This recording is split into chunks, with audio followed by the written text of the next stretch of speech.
Ahora en esta sesión continúa Nicolás de la Plata, es investigador y miembro de TAS de la Universidad Europea, quien explorará el rol de los dirigentes deportivos y stakeholders en la gobernanza de las organizaciones deportivas. Bienvenido el señor de la Plata, mientras pues cambiamos allí el micrófono para poder hacer la exposición. Ahí está obviamente el detalle de su trayectoria para que ustedes tengan también una referencia, un doctorado en Derecho en la Universidad de Granada en España, además una maestría en Dirección y Gestión Deportiva, un técnico deportivo superior en balonmano, por supuesto también en España, y su experiencia como árbitro, además profesor titular en Derecho.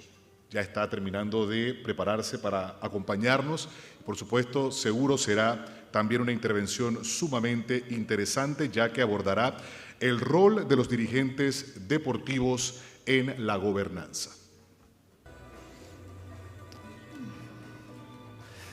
Bien, pues muy buenas tardes. Muchísimas gracias a todos ustedes por seguir con esta interesante e intensa jornada, ¿no? Lo primero, obviamente, agradecer a los organizadores por esta cumbre centenario de CACSO, por supuesto a su presidente del Centro Caribe Sport, a don Luis Mejía, a la presidenta del Comité Olímpico Panameño, a Damaris, y a Constanza Castellanos, la directora académica, que es la persona que bueno, pues yo creo que ha podido dar datos de que este humilde profesor español de Granada, que es la última ciudad de España, en el sur de España, pero que llevo 27 años trabajando en la Universidad Europea de Madrid y, bueno, explicando derecho del deporte y, desde hace algunos años, política del deporte. Luego trataremos de ver si tiene que estar la política o no en el deporte, pero trataré de explicarlo seguidamente.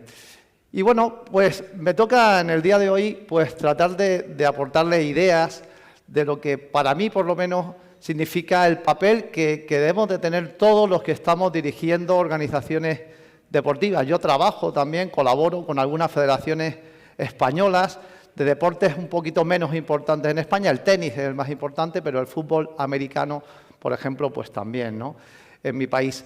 Y cómo también participan el resto de stakeholders para poder lograr y mejorar la gobernanza. Y para ello, pues vamos a tratar de concretar cuáles son ese tipo de personas y cómo llegamos a ese papel.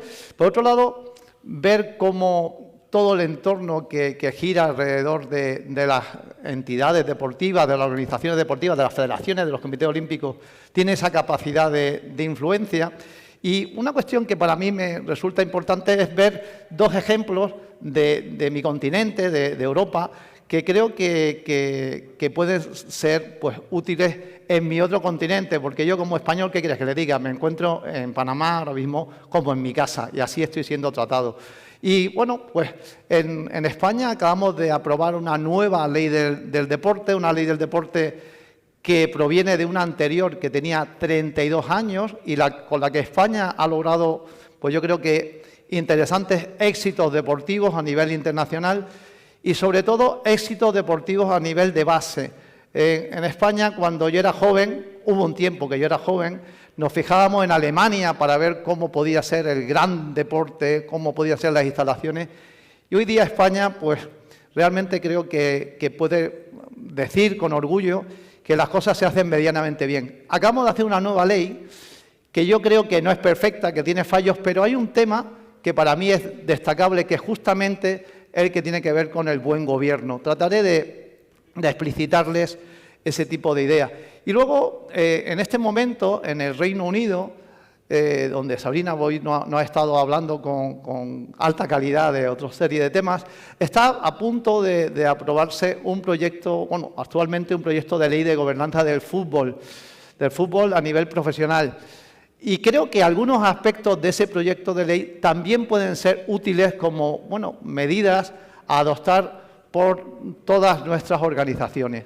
Y luego haré algunos comentarios, por ejemplo, sobre lo que existe a nivel de transparencia y a nivel de buen gobierno, todo lo que tiene que ver con el canal de denuncia, que a mí es algo que me preocupa, sobre todo con la cuestión del anonimato, etcétera. Son cosas que creo que algunas puedan ser útiles en algunas organizaciones y, como hemos visto, según el entorno de cada uno de los países, ¿no? Bueno, pues sin más, trato de observar o de hacerles reflexionar sobre quiénes son ustedes o quién soy yo en un momento dado como dirigente deportivo.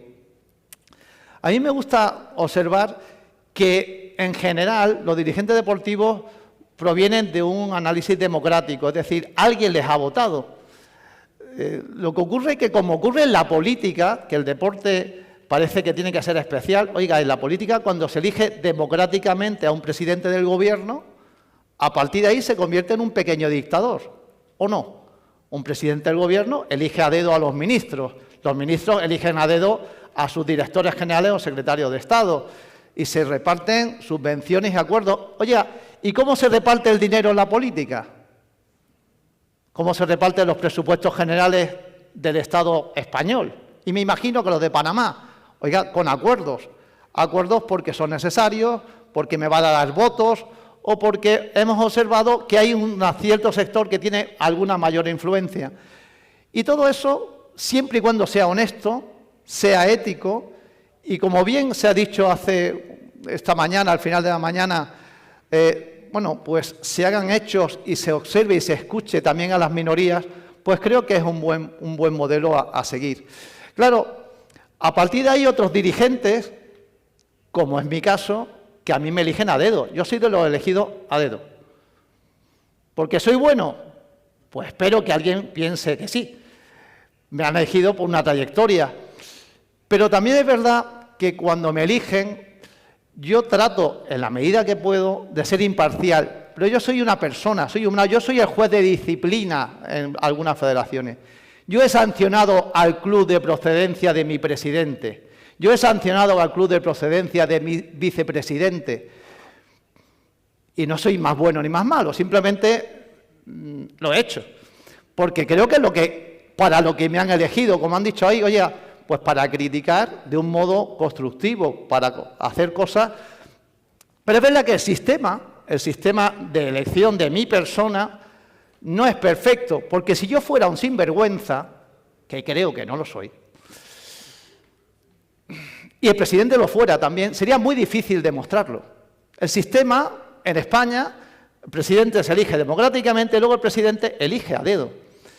Bueno, con un buen sistema de buen gobierno, probablemente se habría hecho una elección, habría habido varios posibles candidatos, los asambleístas de la federación habrían buscado currículum y habría ganado el mejor, que probablemente sería yo, ¿o no? Pero yo llevo 27 años en esto, tengo una cierta presencia y no digo muchas tonterías. Bueno, pues a partir de ahí, viendo mi currículum, a lo mejor me habrían elegido, ¿no? Claro, eso sería lo ideal, seleccionar por los méritos, pero normalmente en el mundo de las organizaciones deportivas, como ocurre en el mundo de las organizaciones políticas, no siempre son los méritos los que llevan a ese aspecto. Puede ser la confianza. Hombre, ¿qué quieren que le diga? Entre elegir a una persona de los mismos méritos que conozco y a una de los mismos méritos que no conozco, yo elijo la que conozco. Pero claro, si esa persona tiene los mismos méritos, o para mí tiene los mismos méritos. Bueno, el sistema de buen gobierno debería de facilitar todo esto. Como les digo, en el Reino Unido, bueno, pues he tenido que estudiarlo un poquito pues para estas conferencias, y anteriormente también pude tener el honor de hacer algún estudio en esa línea.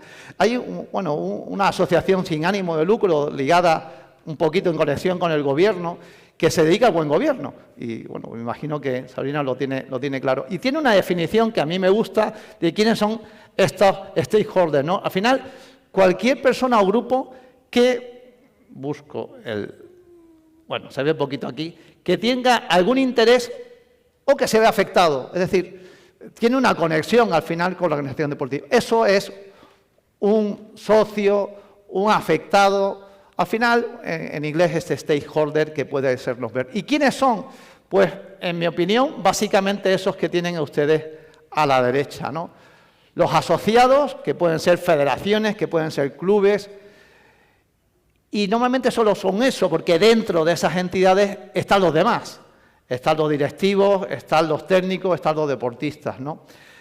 En muchos casos, los deportistas tienen una voz diferente o diferenciada, porque en teoría, y aquí hay muchos deportistas o exdeportistas presentes,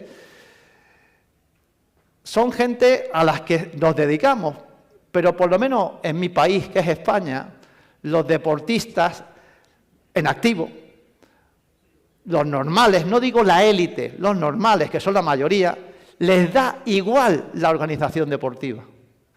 No sé cuál es su experiencia, pero desde luego en mi país, salvo aquellos deportistas profesionales que pertenecen a un sindicato, a una asociación, el resto le da igual las elecciones a las federaciones, le da igual quién se presenta, quién gana, no están dentro de ese tema. Probablemente los técnicos, yo soy entrenador de balonmano, los directivos, incluso los árbitros, están más involucrados en el tejido de una federación y, por tanto, luego de un comité olímpico. Claro, el exdeportista, ahí sí probablemente tenga ganas, ilusión y sabiduría para tratar de influir. Aparte, las administraciones públicas, evidentemente, como hemos visto hoy en esa idea que me he ido apuntando, datos de autonomía respecto a las organizaciones deportivas privadas, pues también tienen una significación muy relevante. Y los patrocinadores y partners, que algunos son patrocinadores y otros no lo son. Veremos el ejemplo.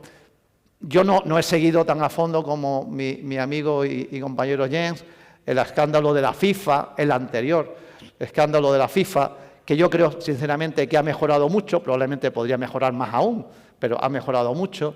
Pero por lo que yo leí, el detonante final para que el presidente anterior de FIFA dejara el cargo fue que algún gran patrocinador de Estados Unidos, de Norteamérica, dijera, oye, o nos vamos o te vas.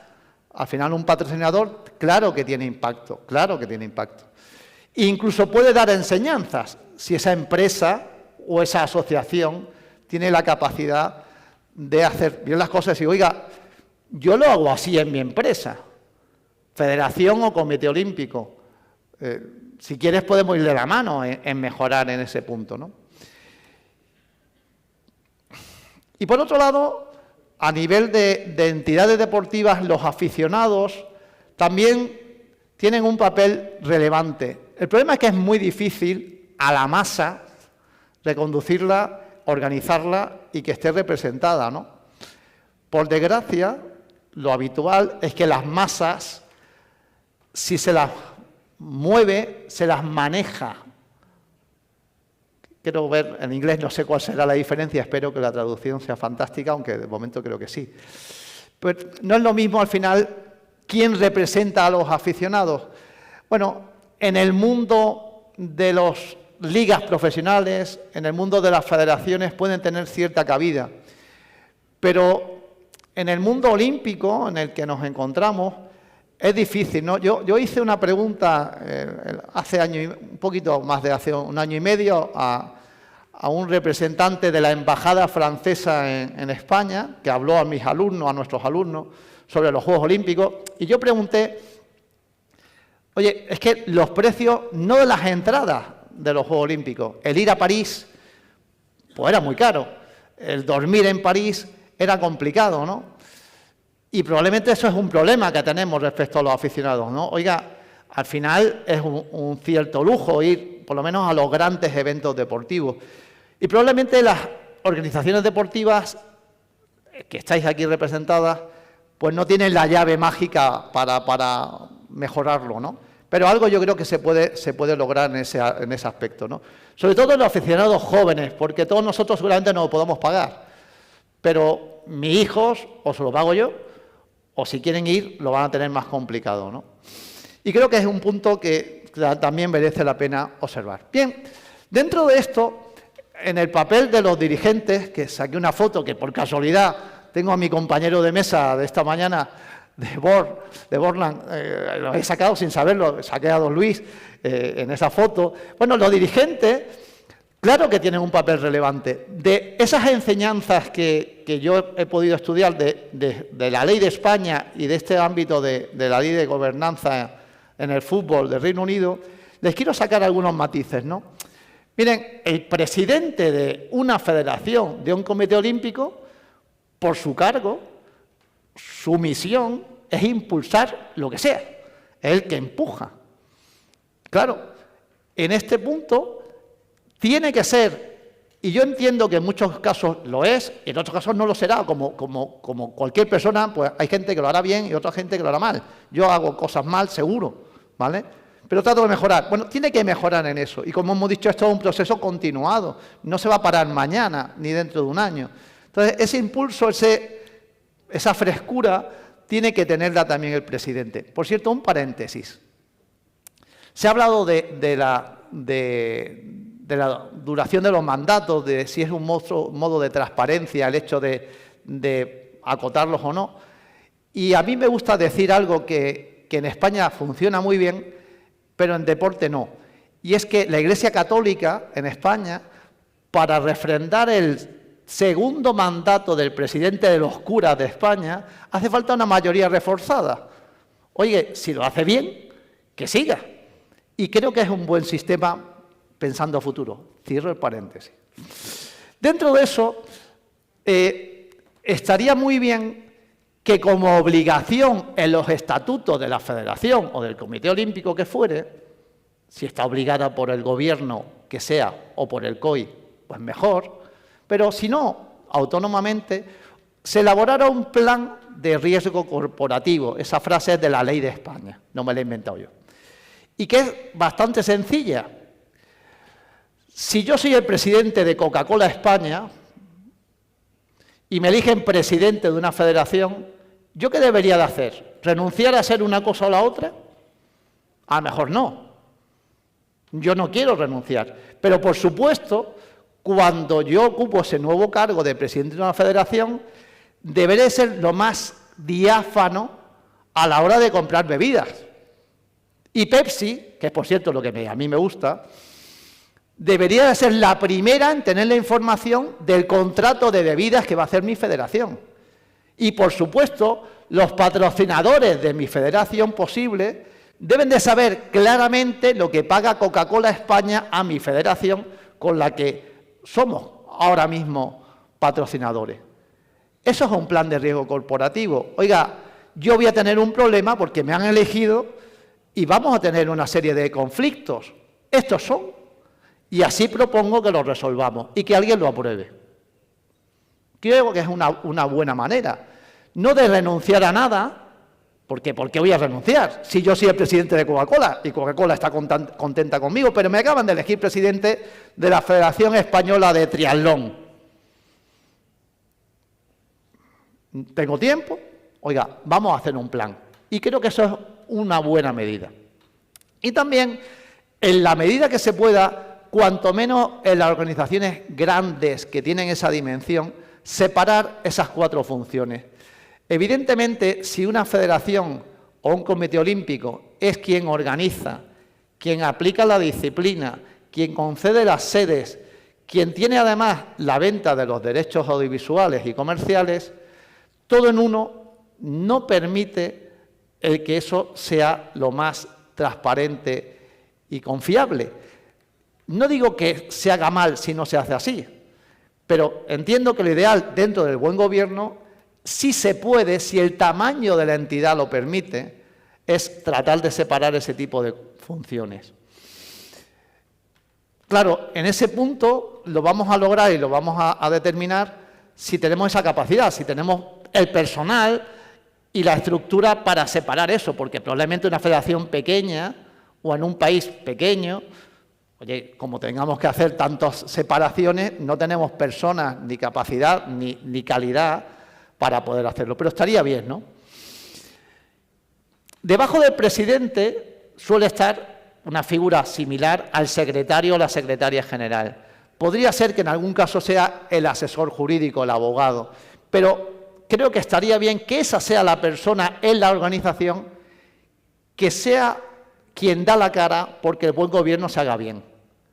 Oye, yo soy el que lo revisa, yo soy el que llama la atención si no se está haciendo lo que debería de hacerse. Al oído, oye, presidente, oye, director técnico, oye, presidente del Comité de Finanzas, por aquí no. Y además elaboro un documento, una memoria anual, que sea la que luego la asamblea de mi organización apruebe. Oye, ha pasado esto, hemos tenido este problema, lo hemos resuelto de esta fórmula. Bueno, creo que también sería una buena manera, ¿no? Y, dada su experiencia y su especialización, oye, proponer mejoras. El que lo impulsa es el presidente, pero el presidente no tiene ni debe de ser el experto es Nicolás de la Plata, el asesor jurídico de la Federación, o el secretario general de la Federación. Esa persona, oye, propone, y si me apuras, es el que puede compartir buenas prácticas con los demás. Vamos a lucir y decir, oye, esto lo hemos hecho bien, podemos mejorarlo, como hoy se ha visto en el panel. Por otro lado, también es factible que haya internamente algunas comisiones de control, o bien la propia Asamblea General, que pueda estar revisando este tipo de cuestiones, como les digo, si se hace una memoria que tiene que ser aprobada por la Asamblea, o bien hacer una comisión ex professo que sea la que lleve este tipo de gestión. Ahora bien, hay que lograr que esa comisión sea independiente. Claro, si quien elige a esa comisión es el presidente de la Federación o el secretario general, a dedo, pues el sistema no permite garantizar ese tipo de cuestiones. Como hemos oído hoy, que lo ha dicho creo que ha sido don Luis, si yo localizo un comité, dejo que trabaje el comité y me aparto. Esa es la manera. En este caso, si se hace así, sería también algo dentro de la propia federación. Veremos que luego puede haber algo externo, que es lo que se propone en el Reino Unido. ¿Qué ocurre con los patrocinadores? Bueno, como les decía, yo creo que tienen la capacidad de influencia claramente, como decíamos también con el ámbito político. Si yo pongo el dinero, en español de España diríamos el parné, no sé si eso se usa fuera también. Bueno, pues si yo pongo el dinero, también te puedo decir, oye, por aquí, por allí, por allí. Y en ese poner reglas, yo creo que estos sponsors sí que tienen la capacidad y deberíamos nosotros como organizaciones empujarles a ello, a que nos autocontrolen, a que nos controlen. Oye, vamos a ponernos en el contrato. No tengo ningún problema. Como decíamos también esta mañana, como no tenemos nada que esconder, vamos a dar ejemplo de esto y vamos a hacer partícipes a nuestros sponsors, nuestros partners. Y vamos a incluir unas cláusulas en las que, si no lo hacemos bien, nos puedan advertir, puede haber sanciones económicas. E incluso hacer algún tipo, hecho gobernanza, mejor dicho sería cogobierno, lo que pasa es que la palabra no me gusta nada. Es decir, y a lo mejor en ese comité interno de control tiene que estar un representante de los patrocinadores, ¿por qué no? No es interno, pero es una entidad que está con nosotros, ¿no? Pues podría ser también, creo, una posibilidad, una idea, ¿no? En esa otra línea, creo que sería ideal, y repito, sobre todo en las grandes organizaciones, la mayor claridad de cómo se conceden las sedes, de cómo son los contratos de patrocinio, hasta donde se pueda, evidentemente. ¿Y eso qué implica? Oye, pues que si hay algún conflicto de interés, como hemos dicho antes, se dice, oye, tenemos este problema. Antes aludía mi colega Jens a Juan Antonio Samanans y Torelló. Juan Antonio Samanans es doctor honoris causa por mi universidad. Yo lloré, literalmente, lloro mucho, y ese día lloré, pues, fue meses antes de que acabara su vida. Y yo estoy orgulloso de Juan Antonio Samanans, con los errores que haya cometido, seguro, pero repito, como Nicolás de la Plata. Y una de las cosas que él hizo fue reformar el COI. Y unas cosas que él hizo, que por cierto no fue ministro en España, fue, digamos, el equivalente a un director general, y fue el primer embajador de España en Rusia, cuando España era el terror de los comunistas, luego fuimos democracia, ya no lo somos, ahora los comunistas están en el gobierno también, Y el primer embajador democrático de España en Rusia fue Juan Antonio Samarán. Y en esa línea, ¿vale? Bueno, pues claro que él estaría ilusionado de que Barcelona fuera sede de los Juegos Olímpicos. Él era de Barcelona. ¿Tuvo influencia? No tengo ni puñetera idea, no lo sé. Pero sí que es verdad que en aquel tiempo el proceso de elección era complicado. Madrid lleva 3 candidaturas para intentarlo, ahora mismo lleva un tiempo retirada y las 3 perdió, en el 2012, en el 16 y en el 20. Pero es cierto que este proceso, cuanto más abierto será mejor. Y si yo tengo algún tipo de influencia, porque es mi país, porque es mi compañía, porque mi hijo trabaja en no sé dónde, hombre, pues lo ideal es que eso quede, como he dicho antes en este ejemplo de Coca-Cola y Pepsi-Cola, lo más diáfano posible, ¿no? E incluso un patrocinador, y no estaría mal que lo pudiéramos pensar nosotros, que esté dentro de los comités ejecutivos o de las asambleas de mi organización. Obviamente sin voto, pero ¿por qué no con voz? Porque a lo mejor podemos escuchar y aprender, y que escuche algunas cosas. Habría que verlo en qué comités, en qué órganos, pero creo que no estaría de más. Al final son nuestros socios, y repito, no tenemos nada que esconder, si fuera posible. Evidentemente esto habría que matizarlo y verlo, ¿no? En cualquier caso, como les decía antes, también podemos aprender de ellos. Si, insisto con el ejemplo de Coca-Cola, si Coca-Cola hace cosas bien respecto a su buen gobierno, que no tengo ni idea, oye, que nos enseñe, que aprendamos de Coca-Cola. ¿Ok? Podría ser.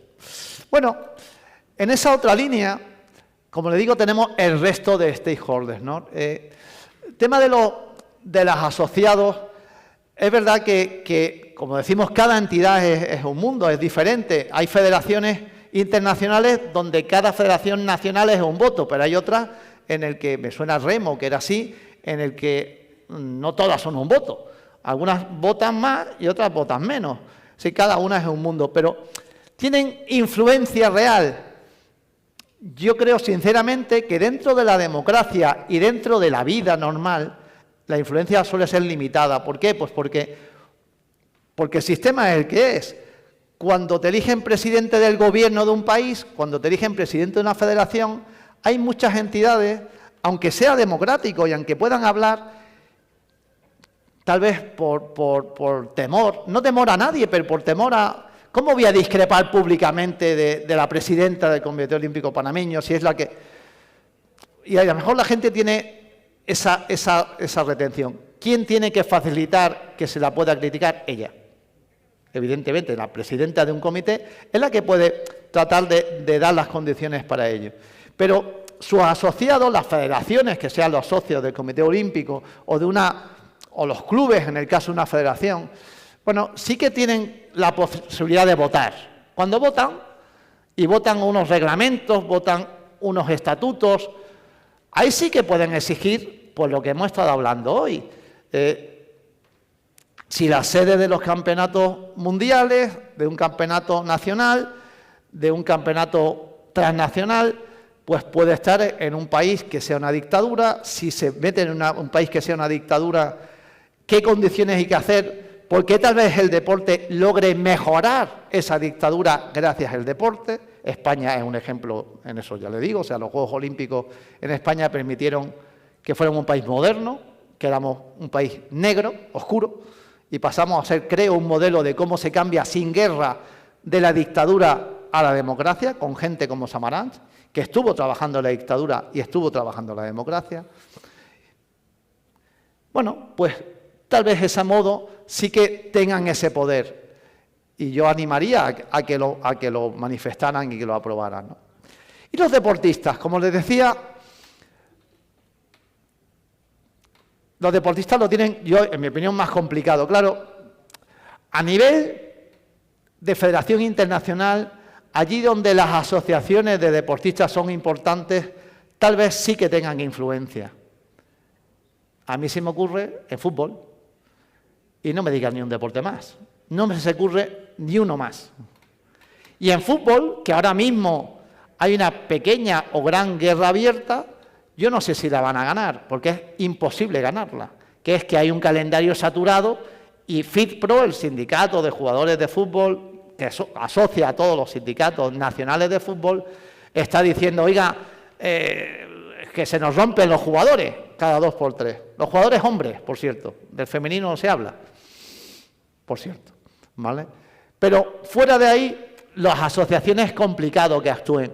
En el movimiento olímpico, a nivel nacional, sí que tienen representación a través de la federación.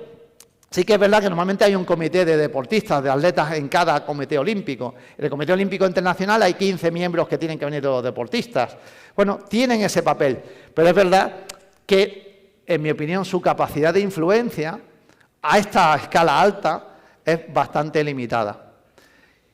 Pero, ¿quién sí que tiene capacidad alta? Porque influyen en el mundo. Los grandes deportistas. Hombre, pues sacaré pecho. Un Rafa Nadal, claro que tiene influencia. Ahora tal vez menos, pero todavía la tiene. También doctor honoris causa de mi universidad. Ya no tenemos más de deporte, ¿vale? Pero esa gente sí que puede tener la capacidad de decir, oye, pues este tema, cómo se trata a las mujeres en una dictadura y si se va a este evento allí deberíamos de hacer algo para que esto cambiara, como hemos visto, sí que tienen esa capacidad. Más allá de los grandes deportistas, es difícil que sean unos stakeholders que realmente puedan mejorar la gobernanza, al menos en mi opinión, ¿vale? Y el personal de estas instituciones, no ya digo los directivos, los dirigentes o los managers de alto nivel, sino el personal normal, los voluntarios que puedan colaborar en un evento, pues hoy día tienen o las redes sociales, que para mí son un peligro, para mal, porque se pueden decir mentiras con cierta facilidad, o un canal de denuncias que luego comentaremos. Hacer una denuncia a través de un conducto que a ser posible esté regulado, ¿no? Para mí, y puede ser un buen sistema, porque tal vez puedan conocer algo que sea un fraudulento y, bueno, pues el sistema de esa organización no lo detecta. Y es el modo de poder usarlo a través de gente que lo está viviendo en primera persona, pero no tiene poder, no tiene esa significación, ¿no? Y también porque es posible que el comité ejecutivo de una federación, que el comité ejecutivo de un comité olímpico no tenga la capacidad, ni el presidente, fíjense lo que le digo, ni el presidente tenga la capacidad de conocer el día a día de su organización. No está allí, como es lógico. El día a día lo conocen los que están en el día a día. Y bueno, tal vez sea un buen sistema, ¿no? Y como les decía, los aficionados pues lo tienen bastante más complicado. Bueno, les quería exponer este ejemplo, como les digo, de la nueva Ley del Deporte de España, aprobada derrapando a final del año 2022, porque había que aprobarla con un compromiso con la Unión Europea a final del año 2022, y tiene este sistema que ya les he adelantado un poco en esas buenas prácticas generales, ¿no? Un sistema que dice que el buen gobierno es obligatorio, ahora veremos por qué y cómo, que ese sistema está vigilado por el cargo quien ocupa la Secretaría General de la Federación Española correspondiente. Por cierto, no aplica al Comité Olímpico Español, aplica a las federaciones y a las ligas profesionales. Ahí hay una cierta o mucha autonomía. La ley obliga a las federaciones y a las ligas profesionales, no al Comité Olímpico. ¿Qué tiene que hacer la federación a través de su asamblea? Ese informe anual, y que tiene que estar aprobado democráticamente por la asamblea. Las asambleas generales de las federaciones en España se eligen democráticamente por estamentos. Los deportistas eligen deportistas, los árbitros a árbitros, los clubes a clubes y los entrenadores a entrenadores. Se me olvidaba ese último punto. Y esos son los que eligen al presidente, según la normativa pública de España. Ahora mismo, mi federación, estamos en pleno proceso de elección. Y como les decía, cuando se elige a un nuevo presidente, va a tener que presentar este plan de riesgo corporativo. Les digo, esto es la teoría de la ley, que a mí me gusta. No tengo ni idea de la práctica porque no ha dado tiempo a que se aplique. Ahora mismo están siendo en este año las elecciones en las federaciones españolas. Por cierto, no sé si le suena algún escándalo en alguna federación española. Alguno que no sea español. ¿No le suena ningún escándalo en una federación española? ¿De un beso o algo de eso no le suena? Bueno, paisano mío, Luis Rubiales, por cierto. Y bueno, ha tenido que pasar eso de este presidente de la federación, que era muy polémico, que de momento ni es un delincuente, y su gestión de la federación es inmaculada de momento, y ha tenido que hacer algo como mínimo asqueroso, en mi opinión, que es darle un beso públicamente a una persona porque en la boca, y no era su pareja, para que la política española y la opinión pública española machaque públicamente a una persona que, repito, de momento es inocente. El presidente de mi gobierno, que amparaba su actuación, de repente, sus actuaciones anteriores con competiciones españolas que se juegan en Arabia Saudita, por ejemplo, por poner un ejemplo así tonto, con que el acuerdo de esa federación se hiciera con un jugador de fútbol profesional del Fútbol Club Barcelona, ese es el acuerdo comercial para llevarlo a Arabia Saudí. Todo eso no ha habido ningún problema. Y el problema ha sido un beso y una cosa un poco obscena, aún más, no un poco no, muy obscena, en esa final del Campeonato del Mundo de Fútbol Femenino, cuando España ganó esa Copa del Mundo. Bueno, a lo que voy. Esta ley se aprobó antes de ese escándalo. O sea, no es una respuesta al escándalo de Luis Rubiales, sino que repito, que a día de hoy, honesto, perfecto, porque lo ha sancionado la FIFA y lo ha sancionado luego el Gobierno de España, pero por no su gestión como presidente de la Federación, sino su gestión en un palco, ¿vale?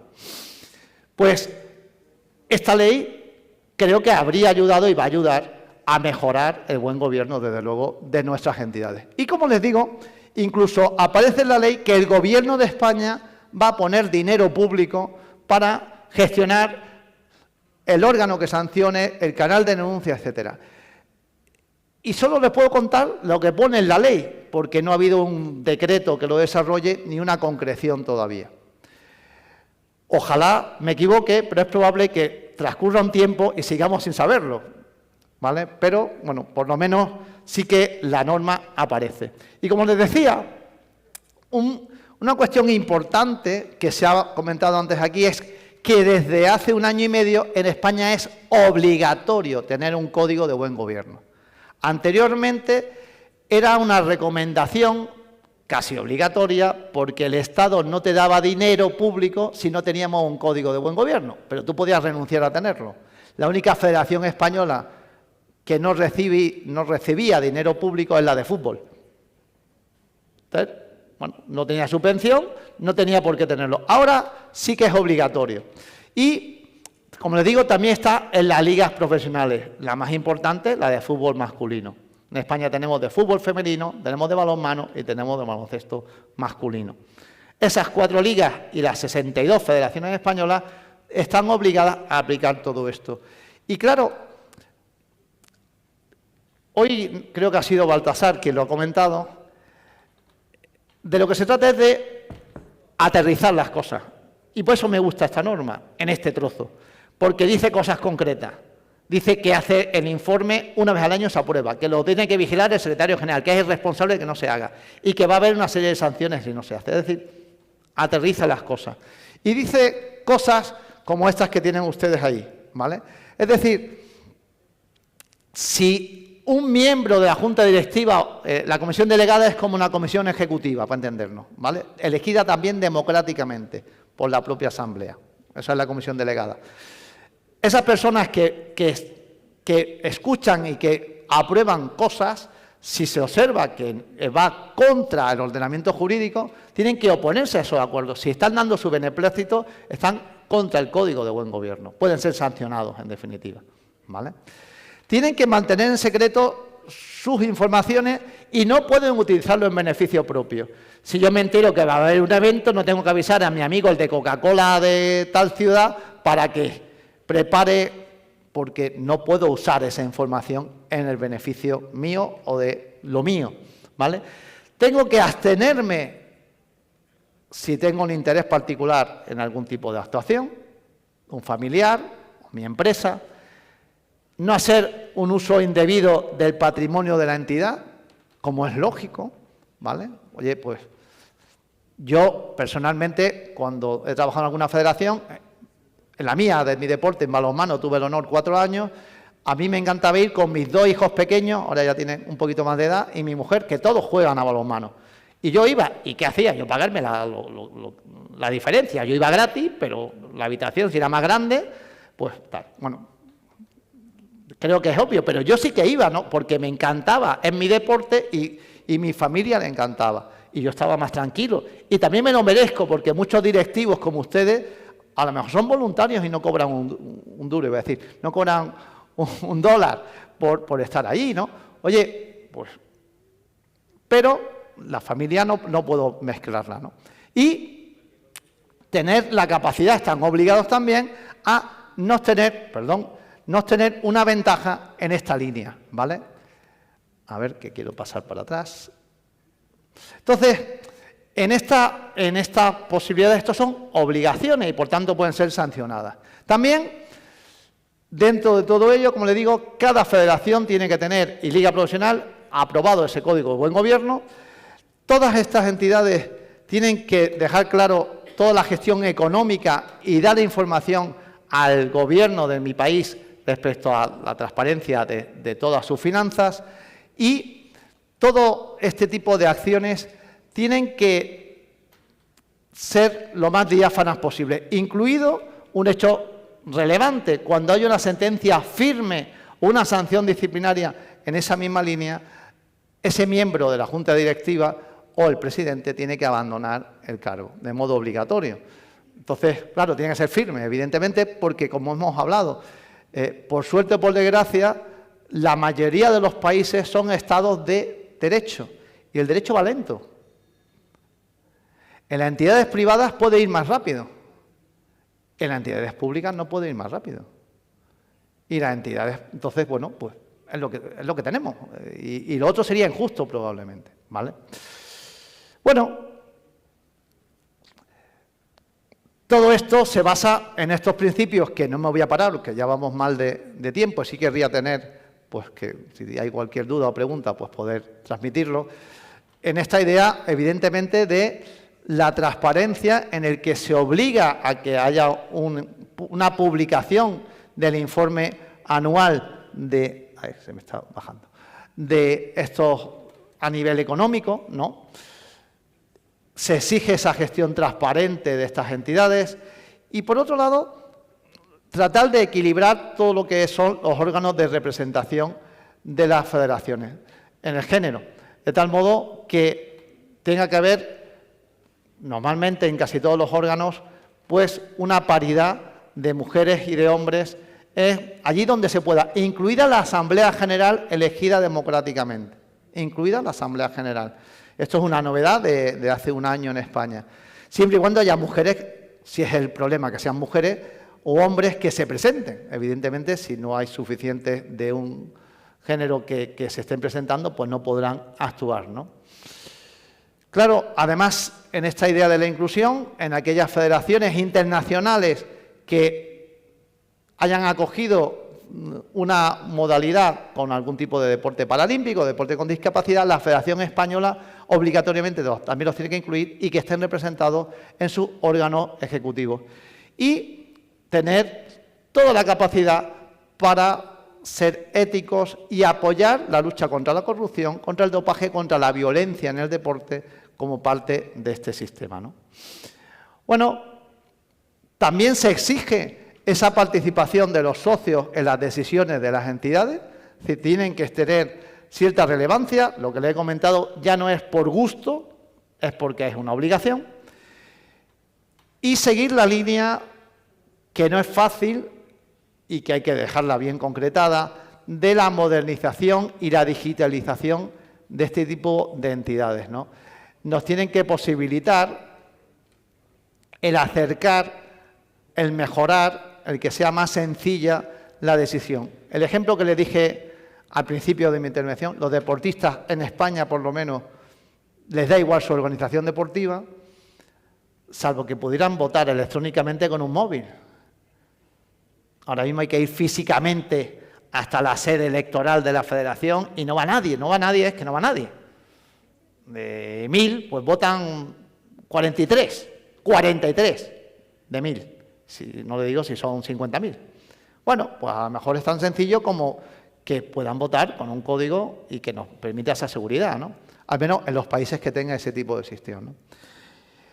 Y por último, tener una trascendencia más allá de la actividad deportiva, en todo lo que es la responsabilidad social corporativa y a nivel de sostenibilidad ambiental. De eso pues hablaremos el jueves, pero dentro de esta normativa se exige que las federaciones y las ligas profesionales tengan claro ese papel. Ese papel que en países como el mío, unidos permanentemente a todo lo que es Hispanoamérica, pues tiene mucho peso, porque al final hay mucha gente la que está detrás de las entidades deportivas y muchos eventos que van a tirar de ello, ¿no? Entonces yo creo que eso va a permitir mejorar. Como les decía, en el Reino Unido aparece un informe en el 2021 que viene a ser la respuesta primero del gobierno y finalmente del rey, de Carlos, ante la Superliga. Me imagino que la mayoría de ustedes sabrán que hay una empresa que estaba auspiciada por los 12 clubes más importantes de Europa de fútbol masculino, con el Real Madrid a la cabeza. Mi universidad hace cosas con el Real Madrid, yo no soy del Real Madrid, me parece que lo hace muy bien, pero no hablo ni mucho menos como el Real Madrid. Y es verdad que bueno, pues ese proyecto de momento se paralizó bastante y varios de esos clubes que iniciaban eran de la Premier, eran de la Liga Inglesa.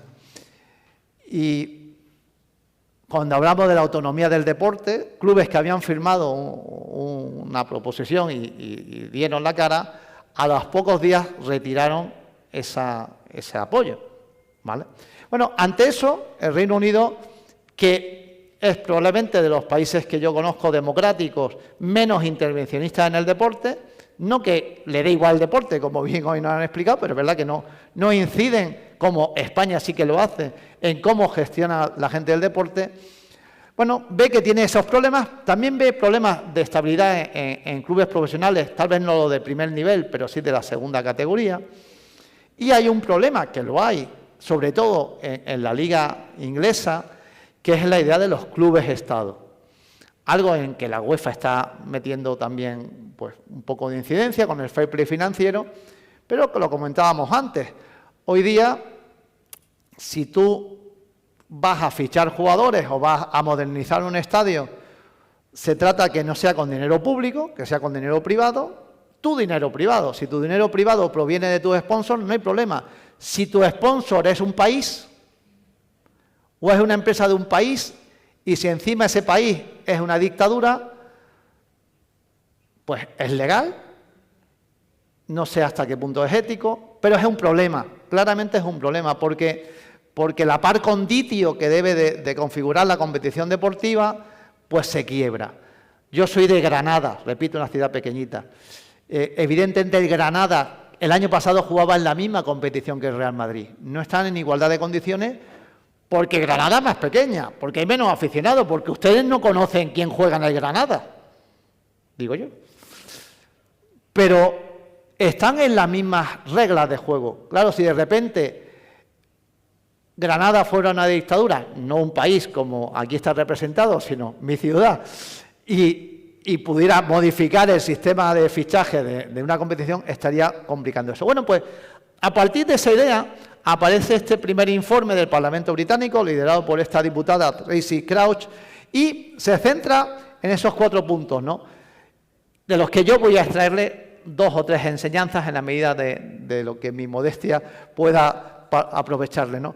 Que haya un regulador independiente, que es lo más importante que creo aparece en este informe, que se garantice esa sostenibilidad económica, financiera de los que participen en esta liga, que los aficionados tengan voz y voto en las decisiones de estos clubes, en las que a lo mejor los dueños viven a miles de kilómetros de la ciudad, de donde está localizado, de los que sienten los colores de su equipo, y que haya un test de idoneidad ético, económico, penal de los directivos. Y bueno, al hilo de ello aparece ese regulador independiente del fútbol. Y para mí eso es trasladable también como una buena práctica.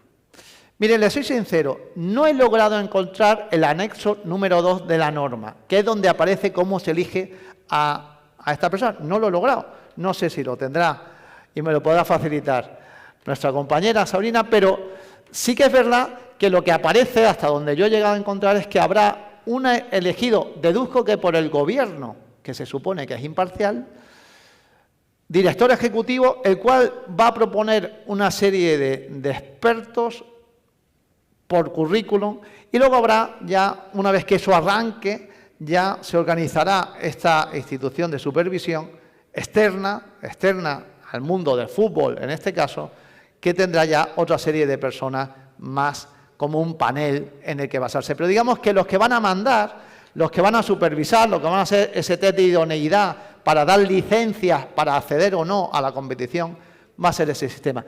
Creo que este organismo también podría ser algo a pensar. Pero claro, ¿dónde está la clave? ¿Quién le pone el cascabel al gato? ¿Quién elige a esos independientes?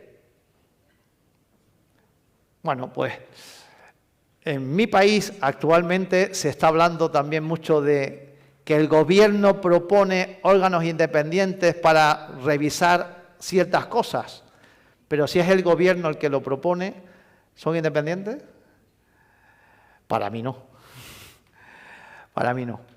Pero es una cuestión también de legitimidad, ¿no? y de buen ejemplo, ¿no? Entonces hay que atinar realmente en ese sistema.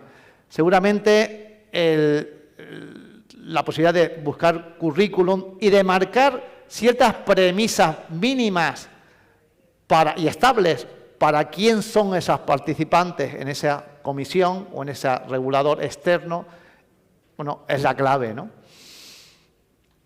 Y claro, allí, en el Reino Unido, la idea es que sean los que revisen las cuentas de esa organización, aparte de la revisión interna que tenga la misma, los clubes, las ligas, la Premier, lo tengan también este regulador, sean los que evalúen la viabilidad de la competición y también tengan la capacidad de imponer restricciones al acceso a esta competición, lo que estamos diciendo antes.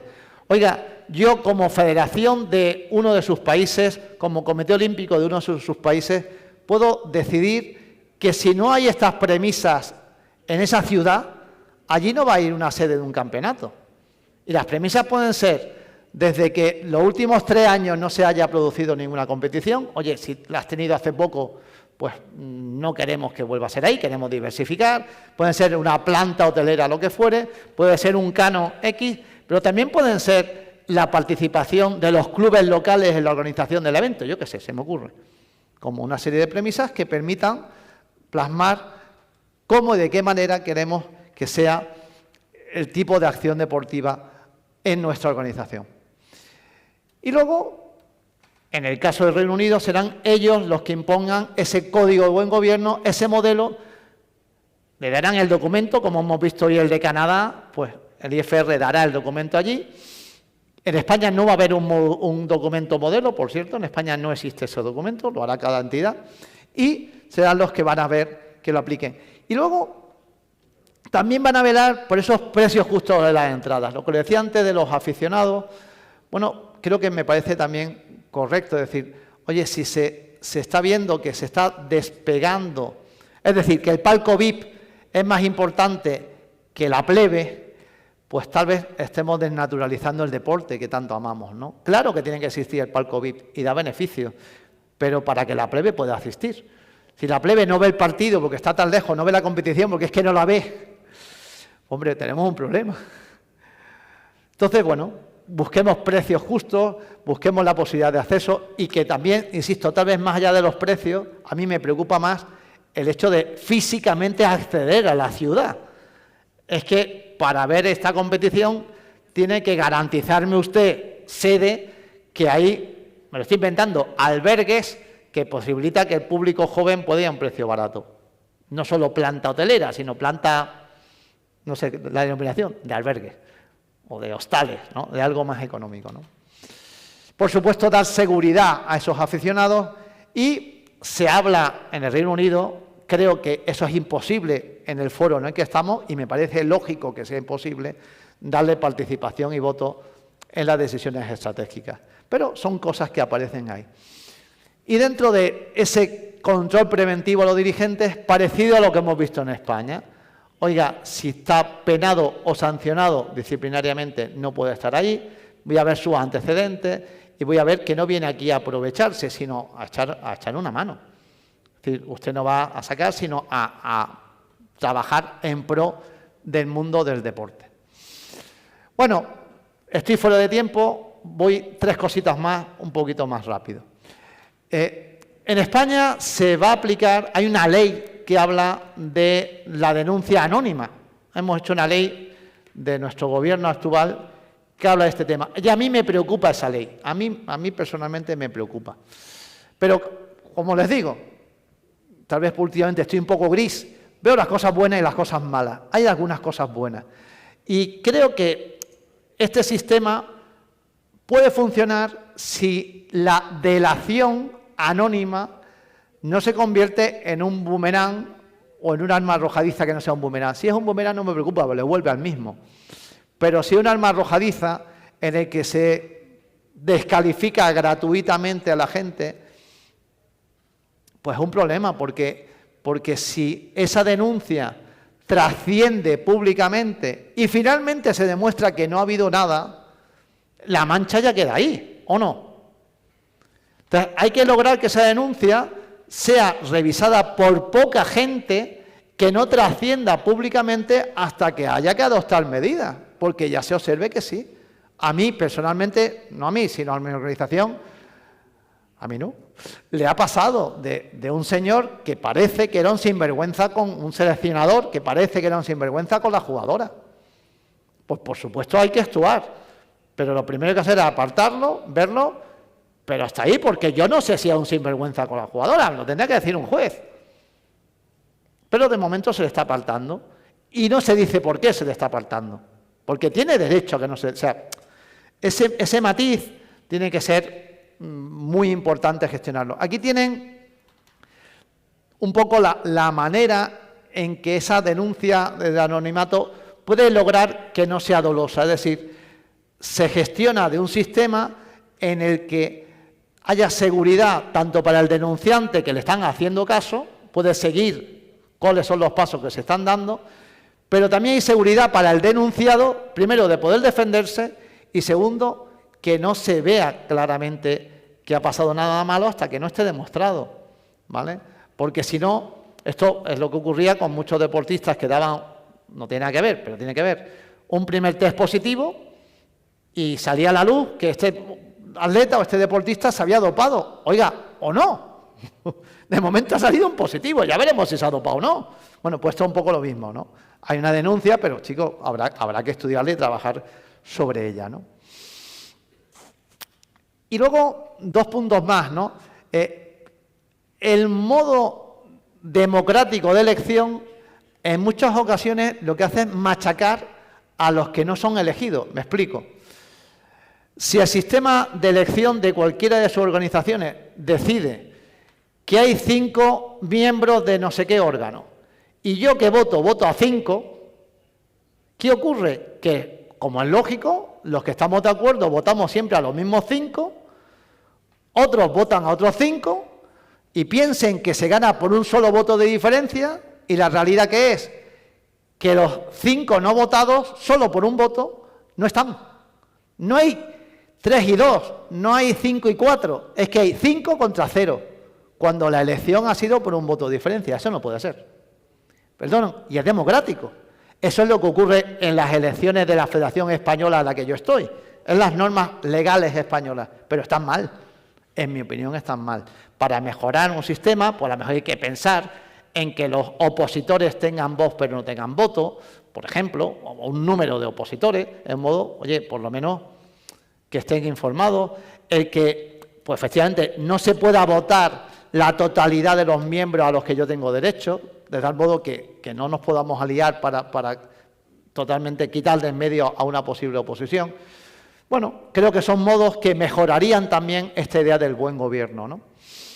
Y luego, buscar esa diversidad y esa inclusión, no solo en tomar decisiones, sino también en abrirse a la sociedad. Creo que es algo también relevante, ¿no? Y acabando, simplemente pues recordar este tipo de cuestiones que yo creo que en general todos lo hemos visto. Buscar una transparencia en la rendición y en todo lo que son aspectos financieros, que tal vez lo más relevante.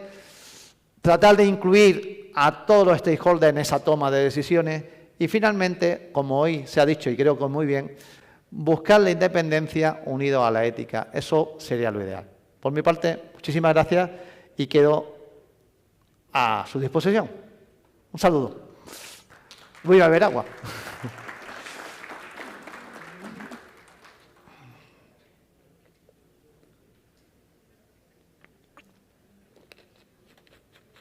No sé si tienen alguna duda, algún comentario.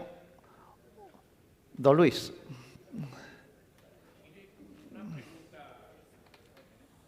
Abuela pluma. ¿Usted piensa que los secretarios generales de los comités olímpicos nacionales, ¿qué usted recomienda? ¿Que deben ser elegidos como miembro o deben ser designados por el presidente? Es decir, hay las dos categorías. O se eligen igual que los otros miembros o se designa. En nuestro movimiento existen las dos categorías. En su experiencia, ¿cuál recomienda? Y segundo, si los miembros de las organizaciones deben cobrar, deben tener salarios. Una pregunta, o dos preguntas complicadas. Voy a tratar de resolverlo. Dejémoslo para después entonces. No, pero lo hago de un modo breve.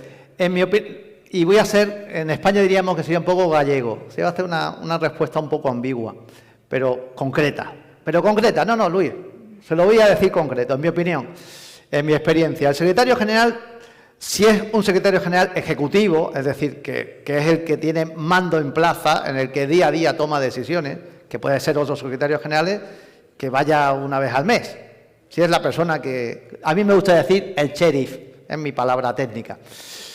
En mi opinión, debe ser alguien elegido por diversos miembros con cierta representación en la federación y con un currículum en la mano, y tal vez entre varios candidatos.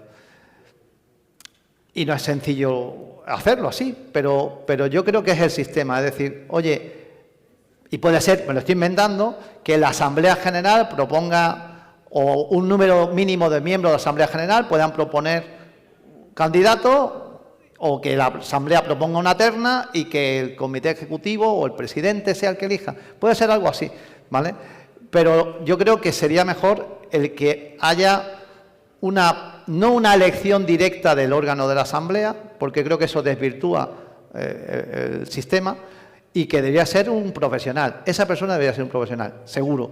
El resto de miembros de una junta directiva, yo creo que hay una diferencia entre el del día a día, en el que tiene que dedicar total o parcialmente su tiempo en la gestión diaria de una federación, y yo creo que lo ideal es que sea un profesional. Un profesional con total transparencia. Gano tanto dinero, aprobado por la Asamblea General, y lo publico. Y gano eso, no nada más. Y luego el resto de miembros de un comité directivo que no están en el día a día, pues yo creo que evidentemente lo que no le puede es costar dinero. O sea, si tiene que viajar, tiene que dormir, o pierde días de su trabajo, eso habrá que compensárselo. Pero no ya como un salario, sino como unas dietas, etcétera, ¿no? Que también debería ser totalmente claro, ¿vale? En Madrid y mi federación está en Madrid, no tengo derecho a dieta, aunque yo soy nacido en Granada, que está a 500 kilómetros de distancia. Creo que le he respondido bajando el tema. Pero es verdad que habrá que considerar pues, el tipo de secretario general y probablemente también el tipo de organización. Una gran organización o una federación que realmente tiene a 10 personas ahí, pues será diferente a una federación que tenga a 100 personas, ¿no? Gracias.